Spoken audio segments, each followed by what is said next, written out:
Let's make a potholder with the potholder loom. This is an 18 peg loom, and we're going to make the Bars Potholder, which looks just like a log cabin quilt. It is so cute and it's reversible.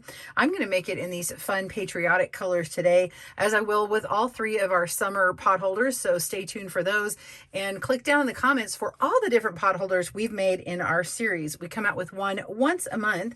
We are working with this pattern here. You can find it at Piglet's Portfolio of Priceless Potholder Patterns, and this is used under Creative Commons.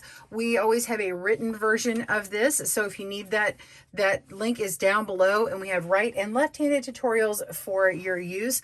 So grab your supplies and we'll begin. Welcome to Good Knit Kisses. We're all about helping you stitch your love and love your stitches. You're going to need two colors, and color A, I'm working with 24 loops, and this is a blue, and color B, we're working with only 12 loops, and I'm using a red. So let's begin. Now, my pattern shows you putting on the warp first. You put in all the vertical ones here, and we've got them all numbered, and the color A is going to be on peg 1, and then 3, 4, 6, and 7, 9, 10. So if you want to pay attention to those numbers, you can look at the written pattern. Here's my quick, easy way to do it. Actually grab color B, and you're going to go on peg 2. Okay, so you just skip the first one, go to peg 2, and then you're going to skip 2 pegs and fill it in with B here. So we've skipped 2, put on a B, skip 2, put on a B, and actually it's much faster and easier to do that instead of just looking at the numbers. But if you want to see the numbers, we've got that on our blog for free, or you can buy our ad-free pattern on our website, or you can get our Ravelry and Etsy stores if you'd like that. All right, so now we're going to begin filling these in with color A, going all the way across. Once yours is all filled up, you'll come back to the video. So I'm going to go ahead and pause, and we'll meet back up to start the weave. See you in a moment. The weave is a 6-row repeat, so I'm going to go over the first 6 rows, and then you'll repeat them 2 more times. It works in the same color sequence that you set up for your warp. So very first row 1 is going to begin with A. So that's my blue color that I started with, and we're going to weave over 1, under 1, repeating to the end of the row. So over 1, under 1, set that first one, and keep going every other one all the way to the end. Make sure that you're grabbing both sides of each loop. And that last loop, you're going to go under. All right. Row 2, we're going to grab color B and weave under 1, over 1 to the end of the row. So under 1, set that loop, and continue just as you did.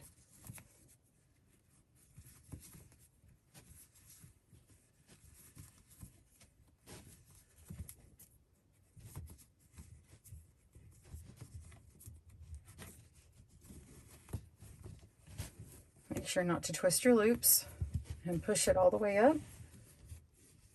Okay, row 3 is going to repeat the same as row 1. So you're going to grab color A and begin weaving over 1, under 1. Set that loop and go. Repeat all the way to the end. And that last loop, you'll go under.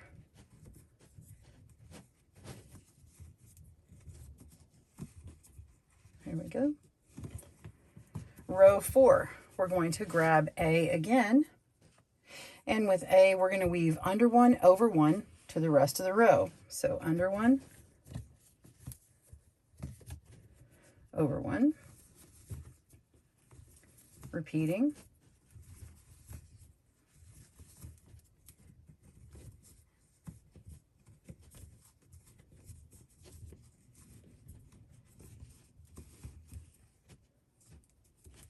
There we go. Row 5. With B, we're going to weave over 1, under 1 to the end of the row. Over 1, under 1,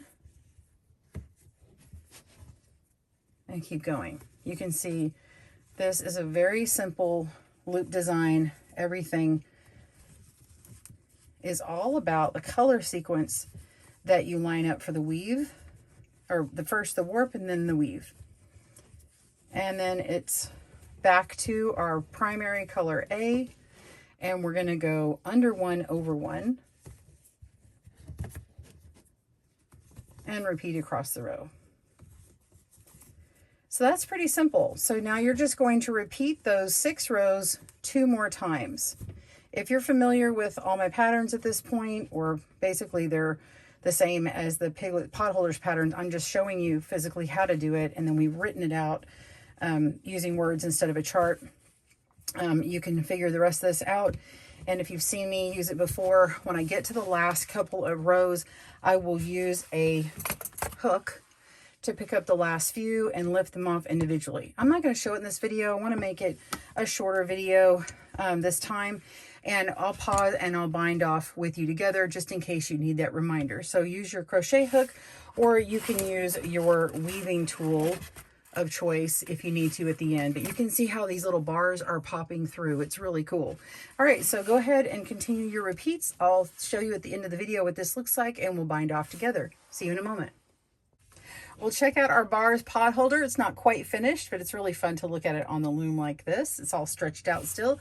We're going to complete this by crocheting all the way around every stitch. I like to begin just across from where this black peg is here. Whether yours is in this spot or not, it doesn't really matter, but I always go over to this corner over here. And I'm going to start on this row, but the very first peg I pick up is 1 stitch over from that. It's just my thing because I know I always am consistent. I know what color started here and how to finish off in the end. So I'm going to come through and pick up just that first loop. Ooh, a little tight. There we go. Pick that off, and then go to the next loop, which is on this row.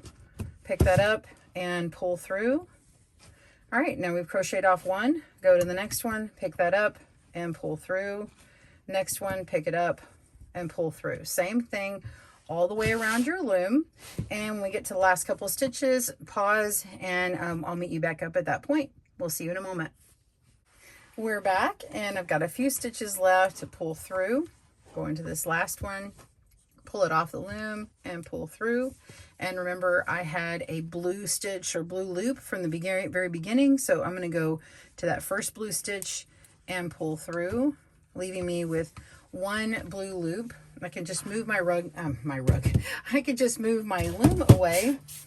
And before I take it off, I'm going to go ahead and just hand block this out, where I just stretch out the sides here and sort of flattening it, you know, just making it a little bit straight. All right, it's just easier to do it here and now. Look at that, isn't that cute? All right, so let's go ahead and pull this loop on through. I like to get a little bit more length to it. Just flip it onto the back and go underneath another loop of the same color and pull through that loop. All right, and then find another loop, go under that. This is just the other part of that loop I pulled the other one through. And I'm going to go underneath another loop. It's actually the other color, it doesn't really matter. And just pull under as many as you can until it's hidden. There we go. All right, this looks nice and tight, so it hides it pretty well. Well, there we are, our Bars Potholder. Super simple name. Some of them have more complicated name. This one just like bars, so it's called Bars. Thanks for joining me again at Good Knit Kisses. Be sure and click down below and look at all of the potholder patterns in our video description. There are links to all of them, and go straight to the videos. We'll see you soon. Bye everyone. Happy knitting, crochet, and weaving. Thanks for joining us today, where we help you stitch your love and love your stitches. See you again soon.